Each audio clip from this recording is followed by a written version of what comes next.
Tak. Jsme v nějakém restauraci. Společníci. OK, dobře. Tohle je popelnice.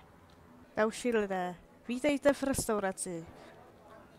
Tak, tady máme sausage. Jedna susake byla na zemi. Nevadí. Co to krájí? Jak se to... Mám susage. Co to je? Co to je to žlutý? Hot dog.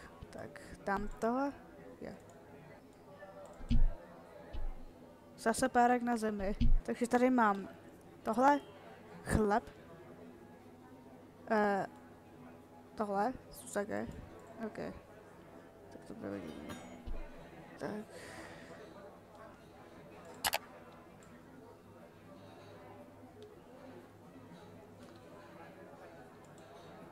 Tady udělám susage, ale jak to...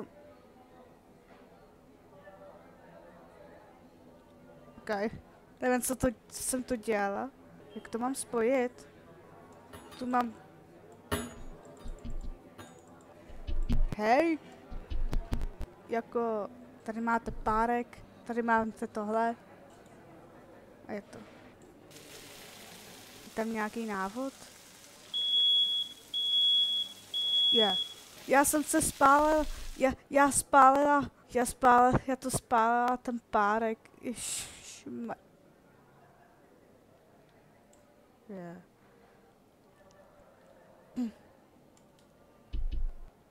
Je to vyhořelo.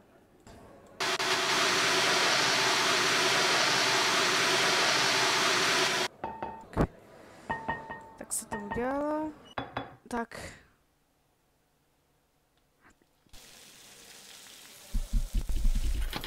Mi tohleto. Kde je ten párek? Dobrý. Hot dog. Už to vypečený. Tohle taky. Teď to spojím. Jo, počkat. Ty, já to rozbiju. Tak. Mám to dát na talíř. Že to mám dát na talíře. Jistě.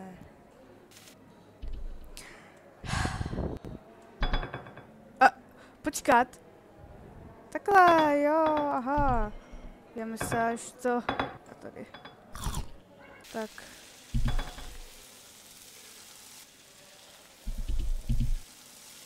Jo, počkat. Tady. Už mám málo párků. No, říkám, mám málo párků. Tak. No. To asi rozbiju. Tady je hot dog. Ha, pas na myši. Hihihi. Oni chtějí jenom párek. Tak to je hustý. Jo. Tady. Ale já nemám to co. Jo, konečně. Mám několika párků. A to bylo. A to ty talíře.